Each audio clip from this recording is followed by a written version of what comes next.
I'm gonna try to get out. Hi, Val. Welcome to Rio Grande Valley Radio. Good to see you again. Well, good to see you. You could just move the mic in the way people would probably rather see that than my face. Oh, come on now. But anyways, we're here today to talk a little bit about what our plans are going forward with Vocals with Val, and your Monday program is called. Well, I'm calling it Socorro Community Ruckus right now until we come up with a better name. That needs a better name, Bill. Maybe we'll have a contest or something. Hey, that sounds like a good idea. I'm open for it. I'm running out of creative ideas. Well, you know, one thing, Reese, that we've had always constantly on our mind is the whole COVID situation. Amen. You know, when we first started our vocals with Val, it was right at the beginning of the COVID pandemic. And, you know, I think it's fair to say that it's not a fake. It's not something that's not happening. We know a lot of people in Socorro County that have got sick.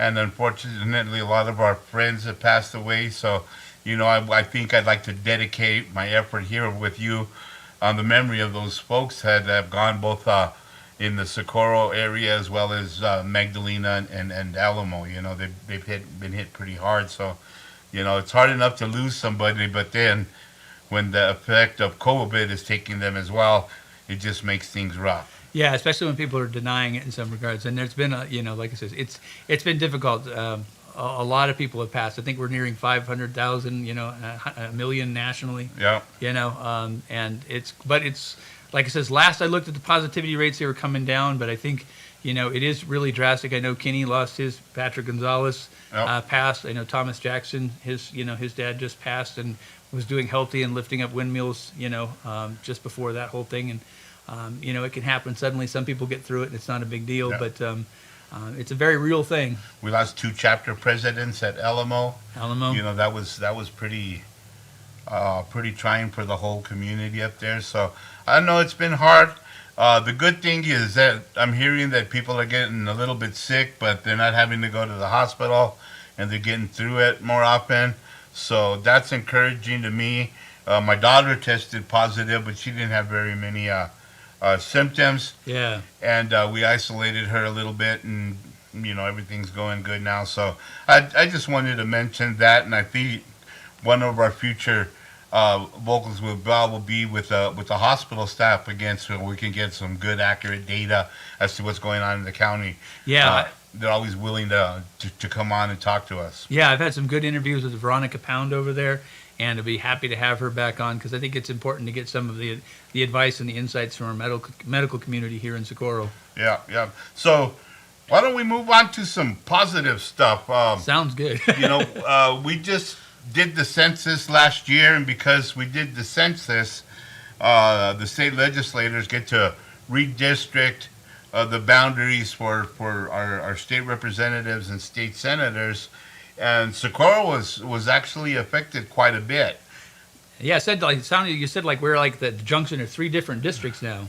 I think we have 3 different House districts, and we have 2 different Senate districts, and initially people were kind of upset about it, but when you think about it positively, all these senators and rep get X amount of dollars from capital outlay to spend on projects in their district. So if we have 5 people representing us, there's a good chance we might be able to affect more of that capital outlay to come and help some of the very needed projects we have in Socorro. Well, one of the things we're going to have to change in Socorro with those capital outlays is making sure more of those project dollars are spent locally, and that there's more incentive to give it to local businesses like Stephen Aguilar's A1 Concrete, different technical businesses, different trades businesses here in Socorro, because we really need to build up our trades and our high-tech businesses, here in Socorro. So, yeah, hopefully that'll be good that we get more capital outlay. Yeah, absolutely. I agree with that.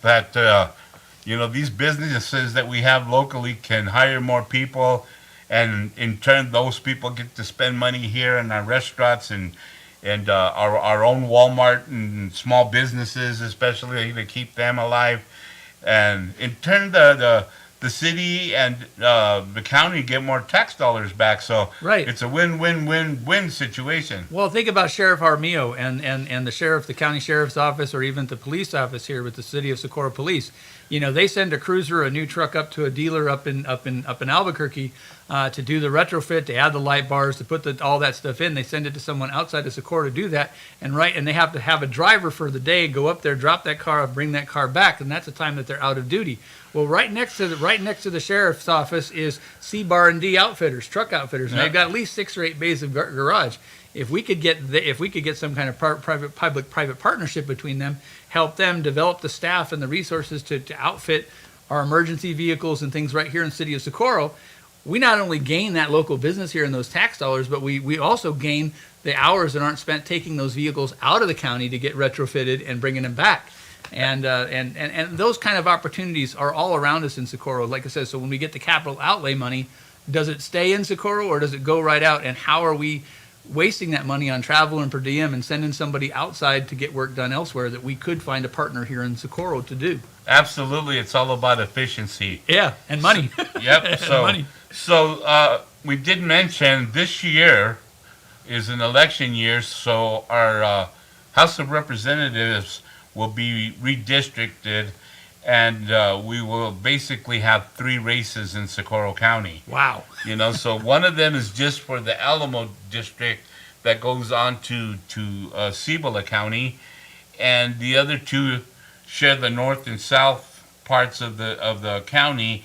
And hopefully very soon we'll be able to see those maps and put them up so people can see and know who they're voting for. But immediately, and I think this is a positive thing, is that in this election cycle we already have two candidates on the Democratic ticket that are from Socorro County, and that district goes all the way to Doña Ana County. So Wow. you know, I don't know how many other candidates. We'll find out now March 1 when all the petition signatures are turned in and the actual candidates get put on the ballot. But I'm encouraged to see that both our mayor Ravi Basker and Tara Jaramillo, who's the CEO of Positive Outcomes and Casa de Luz and a few other things, threw their hat in the ring, and you know, we definitely have 2 experienced candidates as far as dealing with issues on that the legislators have to vote on. Right, in rural communities. And that's a very important thing that you mentioned, is rural communities. Now, one of the unfortunate things is we lost a couple of good representatives in Gail Armstrong, which will be, she'll have part of the county, but she won't have Socorro proper. She'll represent Magdalena and then Tirsi and other counties. But, you know, Gail has always been an advocate of Socorro, and I think she will be a person that Socorro can turn to in a pinch. And then the other one that we'll lose in 2 years is our Senator Saya Correa Hemphill. Right. You know, she was just elected, hit the ground running, did some very positive things, especially with disabilities. It's gonna be sad, I think, to lose her as a representative. Yeah, I think her and Rebecca, I think it's Rebecca, but I know that, no, Diamond, Senator Crystal Diamond, they both put through the Royal Ombudsman program as well, that's supposed to go into effect February 22nd, you know, to seek advocates for rural communities. So she's done some really good things, and I've always liked her psychological approach. We've had her on Rio Grande Valley Radio in the past, as well as Gail Armstrong, and even me mentioning COVID. You know, we had Mayor Basker on with the Gloomgo guy back in the day. Well, that's so we had Rabbi on a couple of times talking about city issues, about you know, one of the things he mentioned was broadband, and I know that's something that's near and dear to your heart. And I wonder how is that progressing through COVID? Well, this is really interesting. So I had mentioned to Ravi Basker in 2017 when I first came, about a year into Socorro, you know, about broadband and what they could do to put up optical fiber and let companies put their own equipment on the end of it. And it sounds like right now he's got an ICIP budget request in for a broadband fiber loop here in in Socorro. I don't know how that's going to go, but he's got a request out there for funds for it. We know that Sierra County right now has got a big project going on. Paul Tooley with KCHS out there is documenting some of the fiber get ready that's taking place with Ethos Broadband, and they are putting optical fiber in out there in Sierra County. That's really big because while the governor sets aside money for alternative broadband programs that are not cabled, optical fiber has the highest data capacity of any technology out there, period. It has the longest operational value. And so it's really, I'm excited for the community of Sierra County to get fiber in. Now, Socorro Electric Cooperative recently put out a bid for fiber optics for their organization. They did have a winning bid in, but again, Joseph Herrera has said that they're on hold right now until they find someone to fund it. So we see the city moving independent of Socorro Electric Cooperative. We see Socorro Electric moving independent of the city. We see the problems that have plagued a project like this for some time, which is too many players doing their own things and in common right-of-ways and spaces and not collaborating, especially with the capacity of fiber for a cooperative to really come in and bring all these parties together. NRAO, who's pursuing it, they just had a meeting with this, Socorro County about it. They're going to need broadband for their next generation VLA projects, 200 to 400 gigabits per second per antenna. So think of those 27 antennas out there, each one of them having a 200 to 400 gigabit connection. Now we're talking 250 antenna sites throughout the Southwest in New Mexico, Arizona, Texas, and Mexico, all requiring those kind of broadband speeds, and most of those antennas being in very rural locations. So while Socorro Electric Cooperative moves independent, the city moves independent, and NRAO moves independent, there's really a need to come together. Ethos Broadband is moving. I'm trying to get some information, how much passive, active optical networking. Again, I'm an optical DWDM engineer, how they're going to deploy it. There's a lot of things there. We'll find out, but broadband is going to be, one thing about the pandemic is the pandemic made us see that our kids aren't connected. We as adults aren't connected to our businesses. That broadband has become more than just a luxury to have. It's an essential to our commerce. It's essential to our medicine. There's things that we can do here in a rural community like telemedicine with ambulances, where they found video and high-speed data in that back of an ambulance in that first golden hour is critical to patients, and it's most needed in rural communities. That was 2014. We've got the Alamo ambulances, we got the Magdalena ambulances, all coming to Socorro General. We've got DATL. Those are all ambulances in a very rural area that could benefit from high-speed broadband to give better patient care and more immediate access to the doctor while they're traveling in. We also saw with Cachita Torres the need for psychology and for the evaluation and doctors and, like you said, special ed, and the ability to get many experts into Socorro without having to pay that traveler per diem or deal with the labor shortage that the telecommunication can allow us to access a psychologist in New York, access a psychologist, anywhere over broadband. So I'm getting a little long-winded in that. Yeah. but broadband can really benefit things, but we have to come together. There's far more capacity in broadband that allows us to cooperate and do things more collectively, saving everybody money. One of the big reasons TDS pulled out was that engineering cost, and if we share that, it becomes a lot more affordable for everybody, and we need to address it as a necessity. Done. and I agree. And the thing you mentioned is that there's a lot of players, and right now they're all wearing different uniforms, basically not playing on the same team. If we can get them all to play on the same team, I think we can be more effective in getting this taken care of and bringing the services to our families, especially our rural families, and that'll help education. The school needs to be involved there. New Mexico and Tech needs to be involved there, so that we can be an example to the rest of the state instead of lagging a year or two behind all the time. So hopefully that'll happen. The other positive thing that I see coming out of that is jobs. Oh yeah. There'll be a ton of jobs in every different entity we just talked about. So hopefully that'll get taken care of. There's money out there to do that. It's just a matter of developing the plan, using our new 5 representatives and senators to get that taken care of. Yeah, but you've got to have senators and legislators. Like I've always said, you've got to have people that actually understand the technology, guiding things. Somebody looking out for the best interest, for the people and for the government. Because a lot of times we spend money and we don't really know what we're buying. The same person that buys phone and internet and TV for their home is not really capable of buying a system that covers a county or a state. Oh, absolutely. And multiple users. There's a lot. I've done it with IBM. I've done it with Power Engineers. It's a very complex thing. There's a lot of things to think about And like I said, we need some expertise to make sure that those dollars just aren't spent, but they're spent well at a capital outlay that has a 15 to 20 year longevity on it, so we get the most dollar for that expenditure. Oh, absolutely. And one of the things they look for is the plan. Yeah. You know, Socorro, city of Socorro can't come with a plan, and then the county with a plan, the school district with a different plan, and New Mexico Tech and Magdalena with a whole other plan. You know, they look at you and say, well, aren't you all in the same place? Shouldn't you all benefit by a single plan that we could, you know, because they can't research every request as a legislator. You have thousands of requests, and they like it when, you know, the different entities come together and say, hey, we are all playing on the same team, and this is what we need. Right. Well, and that's what you really got to do. I mean, when you consider that a single optical fiber can hold 44 channels at 200 gigabits per second if you choose the right fiber.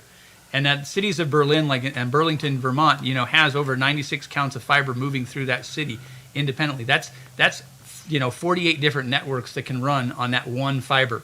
And cut that down a little bit more if you want a little bit of redundancy. So again, for all those people to be working independently doesn't make a lot of sense, especially when you look at the fact that we've got a huge push right now for outdoor recreation and outdoor education and trail movements. We got the Rio Grande Trail coming in, and the ability to lay optical fiber under some of these public trail access ways that open up bicycle. If we took the old Magdalena rail line and we took people off Highway 60, we gave them their own bicycle route. Underneath that paved highway, you could put a multi-count high-speed broadband fiber connection that connects all the communities.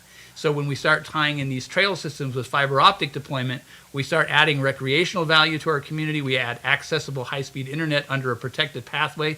That's a bicycle route or a footpath route, and we get all the synergy out of it. But when we start doing everything in our independent, in our different little groups, we lose that synergy that we can get when we combine things and say, hey, this is why that was one of the things I did, again, up there in Colorado, where we did the network across the state, looking at microwave and fiber optic networks and how to connect every library and every school in the city to high speed broadband. So this is stuff I have direct experience with. And you mentioned something interesting, the outdoor activities and parks and stuff. On my way to La Jolla this morning, I was listening to Jeff Steinberg on he's a senator from Las Cruces. Yeah. And he worked on a bill to create that path from Colorado all the way to El Paso. The Rio Grande Trail. Yeah, the Rio Grande Trail. And right now there's 80 miles of it done, and it's scattered in little 10, 20-mile pieces. So he did mention that much of that money is still available. We do, the whole length of the county has the Rio Grande as part of it. That is something that I think we should really get with them and encourage more activity other than drinking and shooting cans and bottles on the river. So yeah. And I do know a lot of people that will go hike the trails already. It's just a matter of getting more information out there and get more people interested in partaking, so that it does become an efficient means of exercise and a place where families want to go. Yeah, it's interesting over by the Albuquerque Biopark, how well they've highlighted the Rio Grande Trail system there and how they've done it, and how difficult it is for Socorro, if you're not from here, to know where that trail system is, that there's a picnic bench at the end of it, that you can go visit the Rio Grande. And, having been in a lot of different communities with a river, it's amazing how the river is not really integrated into our community, as well as some other communities like Fort Collins. I've been up there with the Poudre River, even Albuquerque and the Rio Grande and their trail system. Ours is a little more obscure.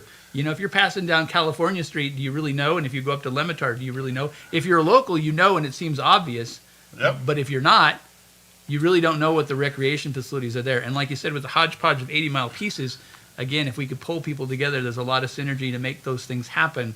And the advantage of getting some of those things away from rail lines, most of our fiber optics runs down rail lines right now, is some of the noise by train tracks actually affects fiber optics. So putting it on something that's got a foot or a bicycle path or a horse path is far better than a train for high speed optical fiber. I didn't know that. Yeah.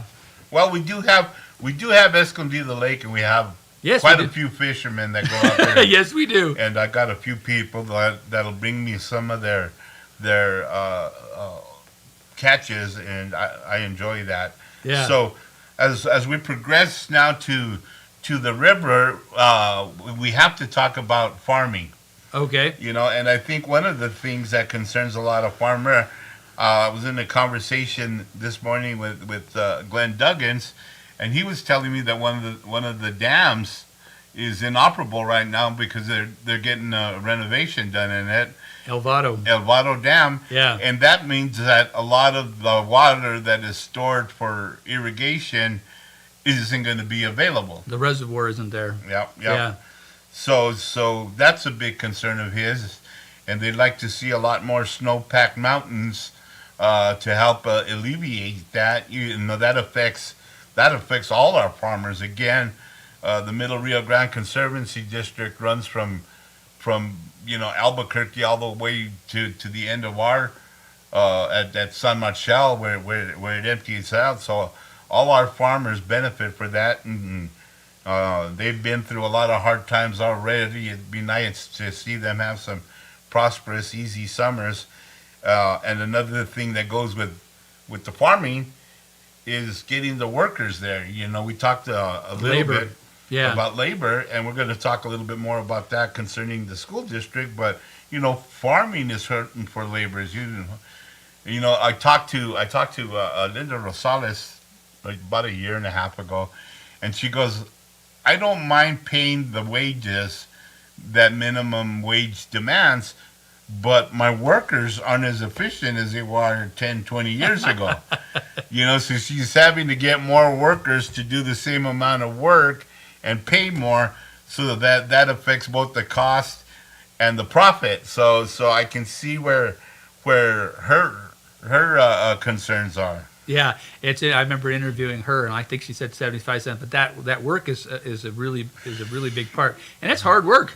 It's hard work. The other thing with irrigation, you know, and the water things is we have to think about too. And I know I've got to follow back up on this if we're going to pursue this, which is good. I'm glad we're pursuing it. They talked about irrigation efficiency and making sure that your acreage is leveled right so you get good, efficient irrigation.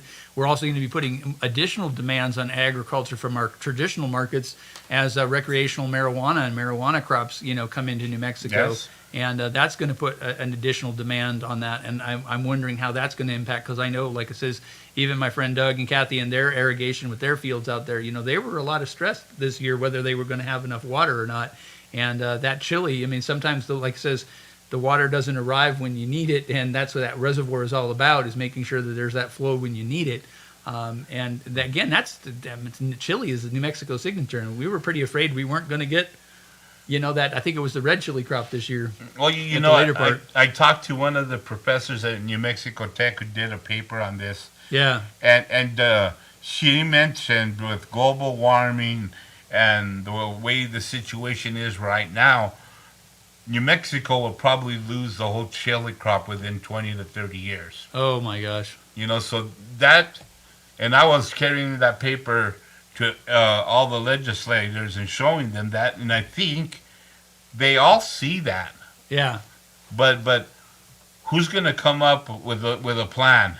Right. To save that, and she had a lot of examples of what could be done differently. So, you know, again, our farmers are hurting, and farming is a big part of Socorro County, not just economically, but you know, those are traditional things we have here. Right, exactly. I think we've got the 40-acre. Yeah, it's interesting. I talked to Dr. Stone, who got a grant a couple of years ago to do microclimate studies and try to bring some of that climate technology in. It's a really good way to embrace technology in an agricultural community. There's some really neat stuff going on there about water and moisture and conservancy and weathers and microclimates and being able to adapt to these environmental changes that are coming. And it's going to require a much more technologically savvy farmer, you know, in the future, to be able to manage the kind of resources that we're going to get. Because as we've seen, we've got extremes. We either have way too much or we have way too little. And what's cool is that Dr. Stone does a great presentation. So we might bring her in to come and talk a little bit about it. Yes, she does. Yeah. We can get a little boring because we don't know enough about it, but she's an outstanding talker on those Very subjects. energetic and informed. Yes, agreed. You know, Well, let's do that. so I think I will invite her. I got her contact information. You know, when we talk about broadband and education, you know, it was kind of a blind side when we had to go virtual, and I think there was a point out of all the students, we had about 130 that didn't have any type of internet connection, so they couldn't do their virtual classes here a while back. I hope that improved. I haven't heard numbers on that. That actual number was 108. That was actually 108 homes with absolutely no internet connection. There was, Free Space Ranch was trying to bring that out, but it was never funded. So the funding fell on that. So Free Space Ranch disappeared. And of course, Lockett is in there right now, and they're trying to see if there's a market investment to invest here. So right now they're using E-rate systems to do their testing, kind of going backpedal from what Free Space Ranch had done. So it's difficult to say whether the answer is there. I don't physically see it. I know some people that are using other carriers and having issues, and some that are using other carriers and having fun. But again, it's kind of something that would really benefit from a collaborative effort. I mean, Jeff Tall, I did the research on it. The Socorro High School, the school district has a fiber optic network that was installed some years ago. It's not to standard, it's not to code, and was replaced. I think he says it was built in 2005. So they're at an optimum point because that doesn't last that long. They're getting ready for failure. They're at an optimum point to replace that. But the question is, will they work with the city? Will they work with Socorro Electric?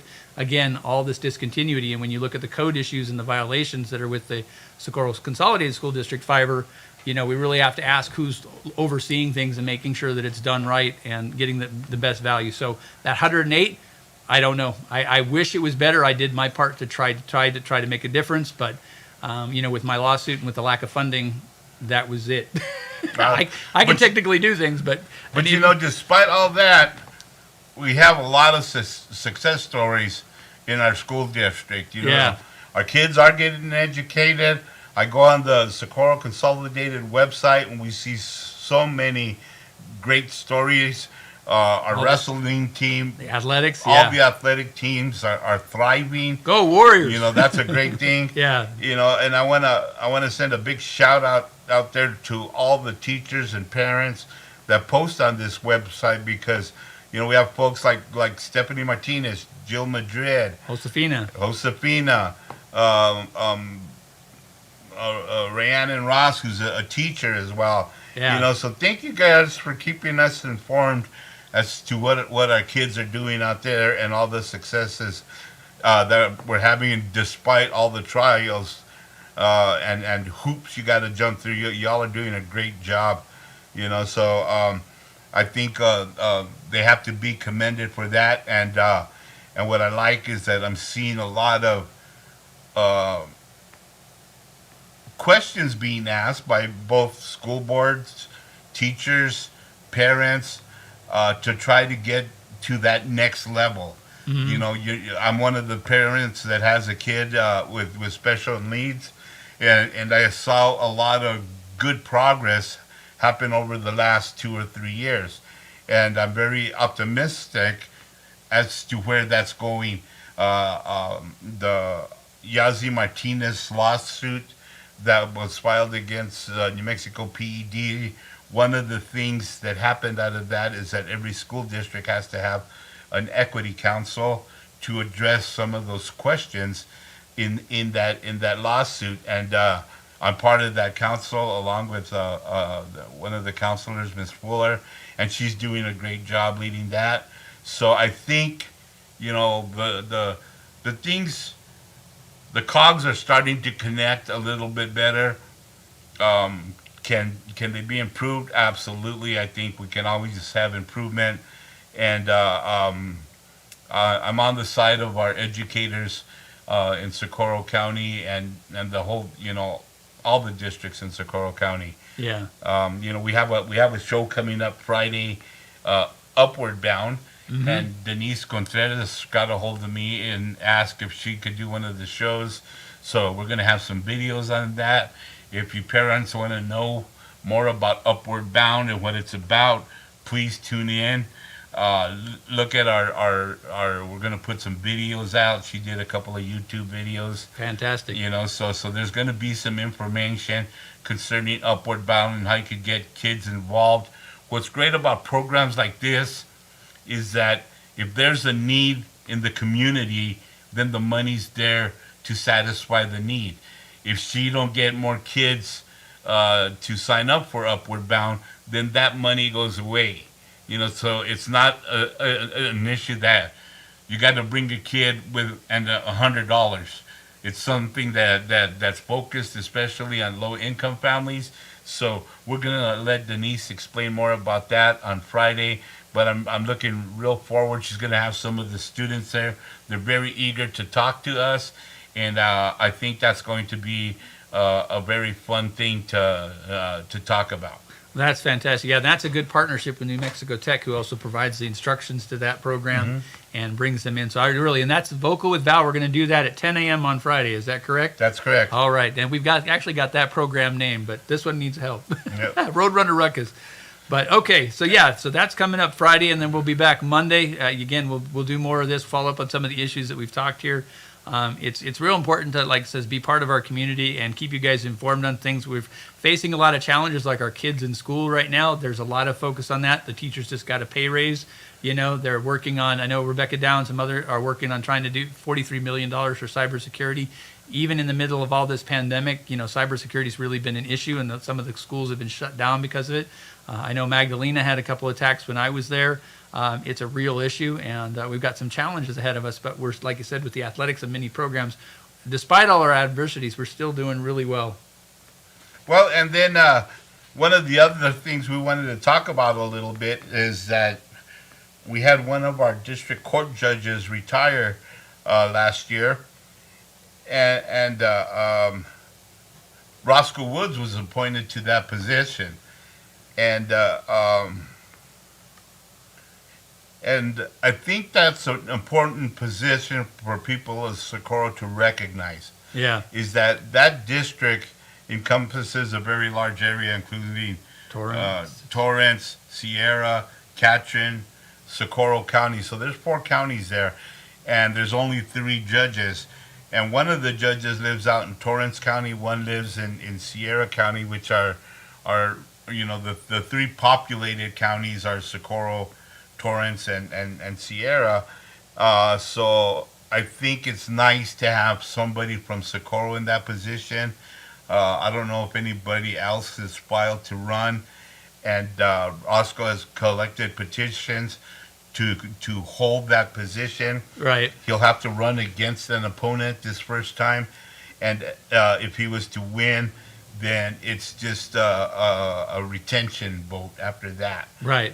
So that's much like Mercedes Murphy, who was appointed in 2014 and then had to run in 2014 to get confirmed. So same thing with Roscoe. And Roscoe, even in his election, his campaign was to remove politics out of the judiciary, keep the judiciary focused on the issues and the facts and the evidence, and try to remove some of that political influence in there. And I think Roscoe's a great candidate for that. It's one of the reasons I've been behind him. He's trying to bring more legal clinics, more access to the poor here in Socorro for judicial needs, and to make that more approachable, much like what you just talked about with Upward Bounds. And that would really help resolve a lot of issues before they get bogged down in the courts if we had some more access to legal things. And so I'm really for it. That's one of the things that Roscoe wanted to do when he ran, was to try to bring a more approachable, a more accountable judiciary system to the people here in Socorro, and to keep the politics out of it. Yep. And that's why I'm behind Roscoe, is that to keep the politics out of it. And one of the things he mentioned that I didn't hear a lot from other candidates in the past is the relationship with the reservation. Yeah. It turns out a lot of those people from Alamo have to appear in court, and he wants to create more connectivity so that they understand their rights, they understand the charges, and even possibly hiring somebody at Alamo to help with that process. So Yeah, look for his information out there. He's already started sending out flyers and Facebook stuff. So it's good to have all the counties represented. It'd be nice if there was 4 judges. That way, Captain County could have a judge from there as well. I'm really for that. So Yeah.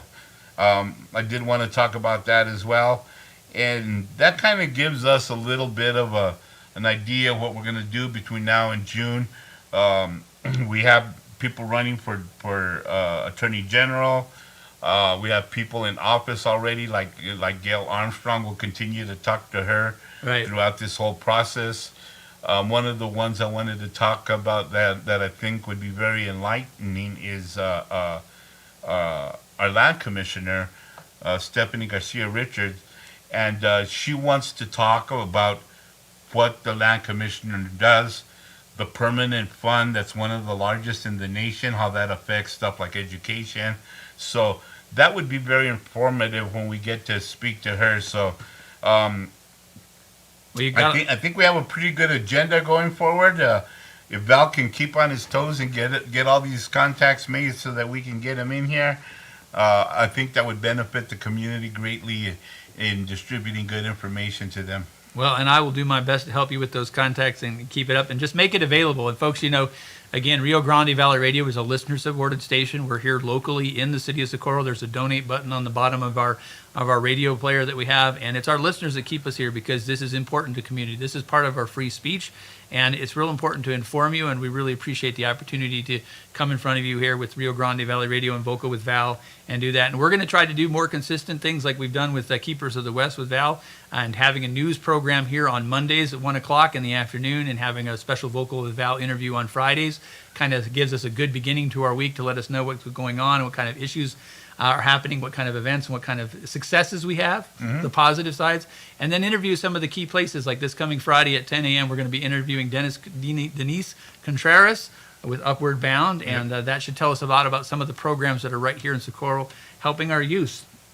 And one of the things we've talked about earlier too is not just the programs and different things going on in our community, but also the performing arts. Oh, wow. Macy Center, yeah. We have Macy Center. We have Rhonda Kalish out there who's doing a wonderful job, brings some great stuff. We also have local people like Joanna DeBryan over at the Capitol Bar that does the Sunday sessions. It'd be nice to go out there, set up a camera and listen to some actual talent instead of just me and you. And I think that would be great to bring to this radio station. Well, and I'm proud to say that Rio Grande Valley Radio is now starting the Socorro Stagecoach Sessions. We're hosting our first concert with award-winning Doug Figgs. He's got his album right now, Yellow Horse. It's #1 on IWMA charts. And Almeda Bradshaw is also in the top 30 IWMA charts. She's going to be coming through Socorro March 5th. And we're going to have a dinner and concert right there at Jackson Ranch Steakhouse as our first kickoff of Socorro Stagecoach Session. So it'll be dinner and a concert, and really looking forward to that. You can get just a ticket or a ticket and a meal. And it's going to be a really great evening. 2 award-winning performers, our own Doug Figgs and Almeda Bradshaw. We've also got a special star coming through next week.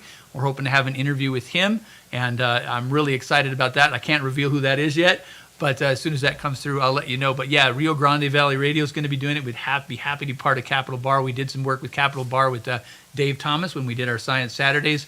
And we're really big. We saw in the Socorro City of Socorro meeting with the Socorro Fest that music is a real big part of Socorro. It's why people move here. It's why we're here. We've got a lot of talented musicians. It's a big part of our culture. It's also a big part of our history, even from the western side, going all the way back to Jack Thorpe and the original cowboy songs in the turn of the century. So, as much as agriculture is part of our community here and science and technology are part of our community here, so is music and the musical expression. We've got some great blues players in the community, great jazz players, some great rock and rollers out there.